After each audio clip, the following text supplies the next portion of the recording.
Imagina un barco tan poderoso que, por sí solo, pudiera doblegar a una nación entera. No hablo de un simple acorazado ni de una pieza más de ingeniería militar. Hablo de algo que, para muchos, fue lo más parecido a una estrella de la muerte flotando sobre el océano. El Bismarck, una máquina de guerra que ojalá jamás volvamos a ver reproducida. Y sin embargo, décadas después de su hundimiento, cuando un dron submarino de tecnología avanzada fue enviado a explorar sus restos, lo que esperaba encontrar era un vestigio histórico. Pero lo que descubrió fue un misterio que nadie estaba preparado para enfrentar. Este monstruo de acero había sobrevivido a todo lo que la Royal Navy le lanzó encima. Era un gigante que parecía indestructible, y cuando finalmente se hundió, no se convirtió solo en un naufragio, se transformó en leyenda. Pero el dron, al iluminar la oscuridad eterna del fondo marino, captó imágenes que desafiaban por completo los relatos históricos de su batalla final. La nave más temida de su era estaba allí abajo, casi erguida, como si hubiera sido colocada cuidadosamente en el fondo abisal. Una visión casi irreal. Y lo más inquietante, la destrucción que se observaba no coincidía con lo que supuestamente ocurrió aquel día. Las cámaras mostraban daños que no encajaban con los registros británicos. Señalaban algo diferente, algo más oscuro, algo que sucedió en los últimos instantes del gigantesco buque. Este hallazgo no cerró un misterio, abrió uno nuevo, uno que, incluso hoy, sigue generando preguntas. Lo que pocos explican sobre el océano profundo es la brutalidad del entorno. Allí abajo, la presión supera las 6.000 libras por pulgada cuadrada. Es una fuerza tan aplastante que un submarino moderno puede quedar reducido a un cilindro retorcido en segundos. En ese mundo hostil fue donde el equipo de Ballard intentó entrar. Su herramienta principal era Argo, un vehículo operado a distancia que funcionaba como un sabueso mecánico del abismo. Argo era una plataforma de acero de 12 toneladas equipada con cámaras de alta resolución, sonar y luces capaces de atravesar la negrura más absoluta. Durante días, el barco que la remolcaba trazó un patrón milimétrico sobre el lecho oceánico, como si estuviera cortando el césped del Atlántico. Los investigadores no hacían más que observar monitores llenos de estática, esperando con creciente desesperación cualquier señal del acorazado perdido. Las coordenadas oficiales proporcionadas por el almirantazgo británico eran solo aproximadas, y aproximado en medio del Atlántico significa prácticamente nada. Bismarck podía estar escondido en cualquier punto dentro de un área inmensa, de unas 100 millas cuadradas. Día tras día, el equipo hallaba únicamente lodo, rocas y alguna criatura de las profundidades. La tensión dentro del buque de investigación era palpable. Entonces, el 8 de junio de 1989 ocurrió. En la pantalla apareció una forma inconfundible, restos retorcidos de acero, fragmentos enormes que solo podían pertenecer a un gigante de guerra. Lo habían encontrado, pero lo que nadie comentó de inmediato fue lo perturbadoras que eran las primeras imágenes. El Bismarck estaba casi vertical, apoyado sobre la ladera de un volcán submarino extinto, conservado de una manera que parecía imposible. Estaba allí, inmóvil, silencioso, como un fantasma gigantesco atrapado en las profundidades. Nada de lo que esperaban ver coincidía con la realidad frente a ellos. No era un montón de restos repartidos por el fondo, ni un amasijo irreconocible. Era un coloso que se negaba a desaparecer. Un buque de 200 metros de largo que, pese a haberse deslizado más de 1 kilómetro por la ladera del volcán submarino después de impactar contra el fondo, mantenía una dignidad casi desafiante, y sin embargo algo gritaba que había un gran problema. La popa simplemente no estaba. Había desaparecido, arrancada de raíz, como si una fuerza colosal la hubiera arrancado de su sitio. Ese contraste, un casco casi intacto unido a una destrucción brutal en un solo sector, no tenía sentido. La lógica dictaba que un barco hundido por múltiples impactos externos tendría su armadura perforada, su casco desgarrado, su estructura partida por explosiones, pero eso no era lo que Argo mostraba. Por eso Ballard no perdió tiempo en enviar al Alvin, un pequeño submarino tripulado por 3 personas, para obtener respuestas más cercanas. Durante horas descendieron hacia un mundo donde la luz no existe, con el casco crujiendo bajo la presión. Cuando finalmente llegaron y recorrieron la superestructura, encontraron lo esperable: el puente de mando destrozado, torres arrancadas, acero doblado por el impacto de proyectiles enormes. Pero al moverse más abajo, algo cambió. El cinturón acorazado, esa muralla de casi 30 centímetros de acero, diseñada para resistir los proyectiles más poderosos del mundo, estaba prácticamente impecable. 8 orificios importantes sobre la línea de flotación, ninguno por debajo, ningún agujero masivo de torpedo, ningún desgarro externo capaz de explicar que el buque se hubiera hundido. ¿Cómo era posible? ¿Cómo podía un barco que recibió cientos de impactos seguir tan herméticamente protegido en su sección más vulnerable? En vez de aclarar las dudas, las profundizaba. Si los proyectiles y torpedos británicos no habían destruido su blindaje, ¿Qué lo había mandado al fondo? Las preguntas quedaron abiertas durante más de una década, hasta que otro explorador decidió volver al lugar donde dormía el gigante. En 2002, James Cameron, obsesionado con los detalles y fascinado por los misterios del océano, decidió que no bastaba con mirar el exterior. Él quería entrar en el corazón del acorazado. Para eso llevó consigo 2 submersibles rusos y un par de diminutos robots submarinos, capaces de moverse por pasillos y compartimentos que ningún humano podría atravesar. La misión parecía casi quirúrgica: mapear, analizar, medir, convertir el Bismarck en una escena forense. Pero a medida que los robots avanzaban por los corredores inundados, el misterio se hacía más profundo. Los pasillos estaban congelados en el tiempo, camarotes donde aún descansaban objetos personales, vasos desplazados, herramientas oxidadas, puertas torcidas por la presión. Era como caminar por el interior de un mausoleo de acero. Una vez más, la sorpresa no vino de lo que estaba destruido, sino de lo que permanecía intacto.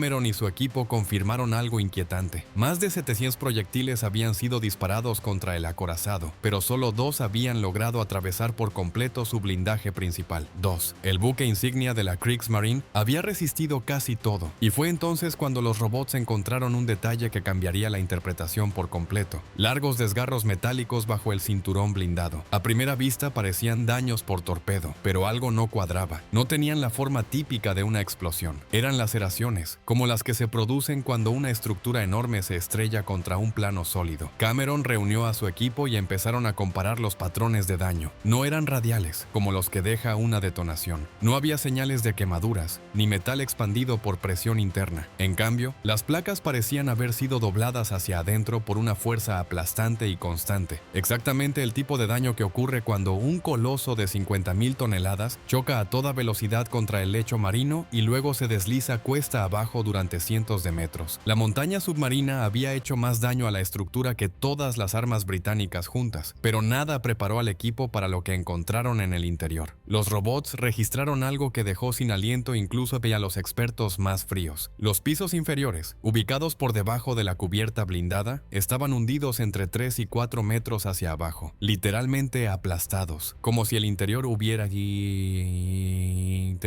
cedido bajo el peso del agua mientras el barco se precipitaba hacia el abismo. Esa deformación no coincidía con un ataque externo, coincidía con un colapso interno. Eso reforzaba la idea que los supervivientes alemanes habían contado una y otra vez, y que durante décadas nadie quiso creer. Para comprender el alcance de lo que revelaron las profundidades, hay que volver atrás, a los 9 días en que el Bismarck sembró terror en el Atlántico. Desde que fue botado en agosto de 40, su sola existencia había inquietado al alto mando británico. Era más veloz, más resistente y más fuertemente armado que cualquier otro buque aliado. Una amenaza flotante que podía interrumpir las vitales rutas de suministro entre Estados Unidos y el Reino Unido. A finales de mayo de 1941, en su primera y única misión, se lanzó al Atlántico junto al crucero pesado Prinz Eugen. Aquella operación, llamada Rey Nubung, tenía un solo objetivo: cortar las líneas de abastecimiento y poner a Gran Bretaña de rodillas. El miedo que provocaba el Bismarck era tan grande que el choque con la flota británica ocurrió casi inevitablemente. El 24 de mayo, en apenas unos minutos, el Bismarck logró lo impensable. Destruyó a Liam Hood, el orgullo de la Royal Navy, con un solo disparo certero que provocó una explosión catastrófica. Un barco considerado invencible desapareció en menos de 3 minutos. Solo 3 de los más de 1.400 marinos sobrevivieron. Era una humillación total, un golpe psicológico devastador, y también el inicio de la persecución naval más intensa de la Segunda Guerra Mundial. Winston Churchill no tardó ni un segundo en emitir su orden, una que pasaría a la historia: Sink the Bismarck, hundidlo. No importaba el costo, no importaba el esfuerzo. Todas las naves disponibles fueron enviadas a la caza, y durante un tiempo parecía que el enorme acorazado alemán iba a escapar. Pero un detalle marcó su destino. Un proyectil del Prince of Wales le había perforado un tanque de combustible, causando una fuga que lo obligó a reducir velocidad. Esa herida, aunque no mortal, sería decisiva. Durante 24 horas, el Bismarck desapareció, se esfumó, navegó hacia el sur, hacia la prometida seguridad de un puerto ocupado en Francia. La Royal Navy lo buscaba desesperadamente, pero el Atlántico es vasto y el tiempo corría. Hasta que un avión Catalina, un viejo hidroavión, detectó una mancha de aceite en el mar. Ese hilo, tan delgado, guió de nuevo a la cacería. Con esa simple pista, una línea oscura sobre el océano, la Royal Navy volvió a fijar su objetivo. A bordo del portaaviones MS Ark Royal, los pilotos de los Swordfish, unos frágiles biplanos de lona y metal Occidental se prepararon para una misión suicida. Eran lentos, anticuados, vulnerables. Los llamaban stringbacks, como si fueran bolsas de cuerda. Y aún así, en aquella noche turbulenta, bajo lluvia y viento, despegaron hacia lo que muchos consideraban una sentencia de muerte. Lo increíble es que esa misma precariedad los salvó. Volaban tan despacio que los sistemas antiaéreos del Bismarck tenían problemas para fijarlos como objetivos. Entre explosiones, fuego cruzado y maniobras imposibles, consiguieron lanzar sus torpedos, y uno de ellos, en un golpe de suerte que cambiaría la historia naval, impactó justo en la zona más vulnerable del gigante, los timones. En un instante, el acorazado más temido del Atlántico quedó incapaz de maniobrar. Se convirtió en un gigante herido, condenado a girar en círculos sin escapatoria. El resto fue inevitable. La flota británica se acercó por todos los flancos, y al amanecer del 17 de mayo, los acorazados Rodney y King George V abrieron fuego. Lo que siguió fue un ataque devastador, un castigo incesante de proyectiles de enorme calibre que pulverizaron la superestructura, arrancaron piezas enteras del puente y convirtieron los primeros niveles del barco en un infierno de acero retorcido. El Bismarck ardía, crujía, se quebraba, pero no se hundía. Seguía flotando con sus banderas ondeando entre el humo. Ese detalle desconcertó incluso a los británicos. ¿Cómo era posible que un navío en ese estado no se diera al océano? La respuesta, o al menos una parte de ella, no estaba arriba, sino en el interior, donde los últimos oficiales alemanes aún intentaban ejercer control sobre lo inevitable. Según los supervivientes, en medio del caos, se dio una orden silenciosa: evitar que el barco cayera en manos enemigas, hundirlo antes de ser capturados, abrir los compartimentos, activar las cargas de autodestrucción con temporizadores de 9 minutos. Era un acto de orgullo, sí, pero también un acto de disciplina militar. La tripulación sabía que el Bismarck, si flotaba, sería una reliquia de triunfo para los británicos, y no estaban dispuestos a permitirlo. Durante décadas, muchos historiadores rechazaron esa versión. Decían que era una excusa, una forma de suavizar la derrota. Pero cuando Cameron analizó las imágenes del interior, algo quedó claro. La deformación de las cubiertas inferiores no coincidía con una destrucción causada por explosiones externas. Era exactamente el tipo de daño que produce una inundación masiva, progresiva, desde el interior. El barco se había llenado como una bañera, perdiendo estabilidad hasta que el peso del agua lo obligó a descender sin remedio. Eso explicaba algo fundamental. El blindaje externo estaba casi intacto porque la muerte del Bismarck no vino de fuera, sino de dentro. Así el debate eterno parecía tener una conclusión más compleja de lo que cualquiera esperaba. No se trataba solo de quién lanzó el golpe final, sino de dos fuerzas actuando en conjunto. Una flota que lo dejó incapacitado y una tripulación que decidió ponerle fin antes de ser humillada. Durante años, este doble desenlace, la implacable ofensiva británica y el acto final de la tripulación alemana, quedó envuelto en debates encendidos. Cada bando defendía su versión como si de ello dependiera el honor nacional. Para el Reino Unido, el hundimiento del Bismarck era una victoria necesaria, casi simbólica, un mensaje al mundo de que la Royal Navy aún dominaba los mares. Para Alemania, admitir que había sido hundido únicamente por el enemigo habría significado aceptar una derrota técnica que no encajaba con el nivel de ingeniería y orgullo invertidos en la nave. Así nació la disputa. ¿Fue hundido por el fuego británico o fue un acto deliberado de los tripulantes? Pero el fondo del océano no miente. Las imágenes obtenidas por robots y submarinos no entienden de propaganda, y lo que mostraron fue un rompecabezas donde ambas piezas encajaban. Sí, el Bismarck fue transformado en una carcasa ardiente de Seikreokines, inútil por el ataque británico. Sí, quedó convertido en un cascarón incapaz de maniobrar, comunicarse o defenderse. Pero también es cierto que sus entrañas revelan señales inequívocas de inundación controlada, de compartimentos abiertos y de colapso interno progresivo. Era la prueba que nadie esperaba encontrar, y que silenciosamente confirmaba que la historia oficial siempre había sido incompleta. Sin embargo, para comprender la magnitud emocional de ese final, hay que recordar qué representaba el Bismarck. No era un simple barco, era la ambición tecnológica alemana, un símbolo de poder, velocidad y precisión. Cuando se hundió, murieron más de 2000 marineros, y sus cuerpos, junto con el buque, quedaron atrapados en un silencio eterno a 3 millas bajo la superficie. Por eso, cuando los robots de Cameron avanzaban por los corredores inundados, lo que mostraban no era solo acero corroído, eran rastros de vidas detenidas en un instante, objetos personales dispersos, herramientas aún en su sitio, puertas dobladas como si alguien hubiera intentado cerrarlas en el último segundo. Esa humanidad perdida es lo que convirtió el hallazgo en algo más que un simple estudio técnico. Era un recordatorio brutal de la tragedia. El Bismarck no solo se hundió, se apagó con sus historias, sus voces, sus luchas internas. Y por eso, embargo, al analizar el debate sobre si lo hundieron los británicos o sus propios marineros, uno entiende que ninguna respuesta captura del todo lo ocurrido. La verdad está dividida en dos mitades inseparables. Los británicos lo habían convertido en un barco muerto en vida. La tripulación, atrapada entre fuego y desesperación, decidió darle un final más rápido. 2 actos, un mismo desenlace, y un naufragio que 80 años después sigue despertando la misma mezcla de fascinación, terror y respeto. Las últimas imágenes del Bismarck, enviadas por los robots, lo mostraban de una manera inquietantemente majestuosa, intacto en gran parte, como si aún quisiera desafiar al mundo. Pero en su interior, colapsado por el agua, revelaba su vulnerabilidad. Era un gigante que se resistió a morir, hasta que su propia gente le dio el empujón final hacia la eternidad. Hoy, cuando miramos ese casco silencioso dormido sobre un volcán submarino, entendemos que la pregunta no es solo quién lo hundió, sino qué nos enseña su historia, sobre el orgullo, la guerra, la ingeniería y la fragilidad humana. Cuando pensamos en la historia del Bismarck, no estamos recordando solo un barco hundido, estamos observando una síntesis de todo lo que la guerra puede convertir en realidad. Un coloso construido con la intención de dominar mares enteros terminó sepultado en la oscuridad, más por decisiones humanas que por el poder de los cañones. Y es esta dualidad, la fuerza exterior y la fragilidad interior, lo que convierte su historia en algo tan inquietante. Los británicos lograron lo que parecía imposible, inmovilizar a la amenaza más grande que habían enfrentado. Si aquel torpedo no hubiera golpeado justo en la zona de los timones, tal vez el Bismarck habría desaparecido para siempre en el Atlántico, reabasteciéndose, regresando al combate, convirtiéndose en un destructor de convoyes capaz de inclinar la balanza de la guerra. Pero el destino decidió otra cosa. Un avión viejo, un torpedo afortunado y una maniobra desesperada sellaron su futuro. Dentro del buque, lejos del ruido de los cañones que lo destrozaban por arriba, los oficiales alemanes tomaban decisiones finales. Ellos mismos sabían que no había regreso. No podían salvar el barco, no podían salvarse a sí mismos, pero sí podían decidir cómo moriría su creación. Y esa es, quizás, la parte más humana de toda la tragedia. Los últimos minutos no fueron de furia, sino de resignación, de aceptar que su misión había terminado y que el enemigo no tendría su trofeo. Cameron lo comprendió al ver los pisos hundidos, las vigas dobladas por la presión interna, las señales de un barco que no explotó hacia afuera, sino que colapsó hacia adentro. Las máquinas no mienten, el metal no entiende de orgullo ni de propaganda. Lo que los robots registraron fue el testimonio silencioso de una tripulación que, aún derrotada, tomó el control de su final. Hoy, el Bismarck permanece allí, inmóvil, como un gigante dormido sobre la ladera de un volcán submarino. No hay corrientes fuertes, no hay luz, solo un silencio que parece eterno, un silencio que guarda uno de los enigmas más debatidos de la historia naval moderna. Y sin embargo, ese misterio no trata solo de quién hundió a quién. Se trata de cómo un símbolo de poder absoluto terminó revelando, en su caída, la fragilidad inherente a toda obra humana. A veces imaginamos los barcos de guerra como criaturas invencibles, pero al final, incluso los más imponentes dependen de decisiones, errores, coincidencias y coraje. El Bismarck, en sus últimos minutos, fue la suma de todo eso. Por eso, cuando vemos esas imágenes del casco reposando en el fondo, casi intacto por fuera, pero destrozado por dentro, entendemos algo esencial. La guerra no tiene ganadores absolutos, solo historias que quedan suspendidas en el tiempo, esperando ser contadas, esperando que alguien las recuerde para que no se repitan. El Bismarck no fue solo hundido, fue despedido por sus enemigos, por su propia tripulación, por el océano que lo reclamó, y su legado, envuelto en oscuridad, sigue recordándonos que incluso los gigantes mueren, pero sus historias nunca se extinguen del todo.